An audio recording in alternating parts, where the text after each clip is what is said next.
Hello નમસ્કાર મિત્રો, મારી YouTube ચેનલમાં આપનું હાર્દિક સ્વાગત છે। આજે આપણે બનાવવાના છીએ એકદમ ટેસ્ટી યમ્મી અને કરકરી સોલેડ મસ્તી।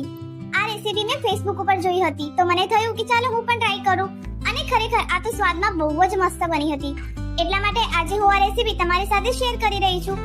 હા, મેં ઓરિજિનલ રેસીપીમાં થોડી સામગ્રી અને થોડા સ્ટેપ મારી રીતે ચેન્જ કર્યા છે, જેનાથી બહુ વધારે ટેસ્ટી અને સરળ બને છે। તો ચાલો સમય બગાડ્યા વગર આપણે આ રેસીપીની શરૂઆત કરીએ। હવે મેં અહીંયા એક વાટકી જેટલા પાસ્તા લીધા છે। પાસ્તા તમારી પાસે જે અવેલેબલ હોય। અહીંયા મેં 1 થી 1.5 ગ્લાસ જેટલું પાણી ગરમ મૂક્યું હતું, એમાં ચપટી હળદર, મીઠું અને પાસ્તા એડ કરી લઈશું। મિક્સ કરી અને થોડુંક તેલ એડ કરી લઈશું કે જેથી પાસ્તા ચોટી ના જાય અને છૂટા છૂટા થઈ જાય। હવે ઢાંકીને આપણે એને ચડવા દઈશું। હવે ત્યાં સુધી આપણે મસાલો રેડી કરીશું। હવે અહીંયા મસાલો બનાવવા માટે મેં 1 ચમચી લાલ મરચું પાવડર, 1 ચમચી કાશ્મીરી લાલ મરચું, આમચૂર પાવડર, ચાટ મસાલો, સંચળ પાવડર અને ચપટી મીઠું એડ કર્યું છે અને સાથે સાથે થોડો મેગીનો મસાલો પણ એડ કર્યો છે। એડ કરી અને બરાબર એને મિક્સ કરી લઈશું। તો આપણો મસાલો બનીને તૈયાર છે। હવે આપણે પાસ્તાને એકવાર ચેક કરી લઈશું કે ચડી ગયા છે કે નહીં। તો તમે જોઈ શકો છો કે એકદમ પાસ્તા ચડીને તૈયાર છે। હવે આપણે એનું પાણી કાઢી અને આપણે ઠંડા થવા દઈશું। હવે જ્યાં સુધી પાસ્તા ઠંડા થાય છે ત્યાં સુધી આપણે એનું કોટિંગ તૈયાર કરી લઈશું। તો કોટિંગ કરવા માટે મેં અહીંયા 2 ચમચી જેટલો કોર્નફ્લોર લીધો છે અને 2 ચમચી જેટલો મેંદો લીધો છે અને 1 ચમચી જેટલો ચણાનો લોટ લીધો છે। હવે એને આપણે બરાબર મિક્સ કરી લઈશું અને એકવાર પાસ્તાને જોઈ લઈશું કે ઠંડા થઈ ગયા છે। જો પાસ્તામાં બિલકુલ પણ પાણી રહેવું ના જોઈએ, ધ્યાન રાખો। હવે જે પાસ્તા છે એ આપણે અહીંયા એડ કરી લઈશું અને સાઈડમાં તેલ પણ ગરમ મૂકી દીધું છે।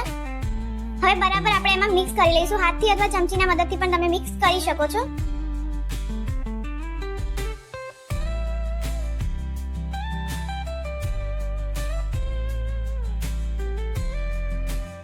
હવે જ્યારે બરાબર ઉપરથી કોટિંગ થઈ જાય ત્યારે આપણે એક ઝારામાં લઈ અને બધા જ પાસ્તા એડ કરી લઈશું કે જેથી વધારાનો જે લોટ છે ને એ નીચે પડી જાય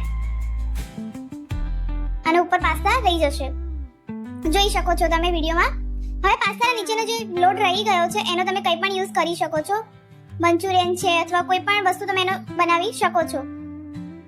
હવે ગરમ તેલમાં આપણે એને એડ કરી લઈશું। હવે આપણે એને ચડવા દઈશું। 3 થી 4 મિનિટ લાગે છે।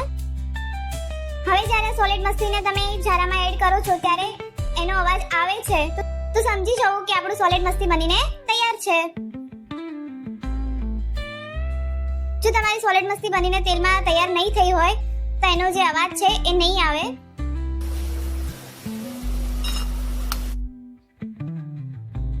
હવે આપણે ઉપરથી ગરમ જ મસાલો એડ કરી લઈશું જેથી અંદર લાગી જાય। ચમચી અથવા હાથના મદદથી એને મિક્સ કરી લઈશું। તો છે ને મિત્રો એકદમ સહેલી અને સિમ્પલ રેસીપી।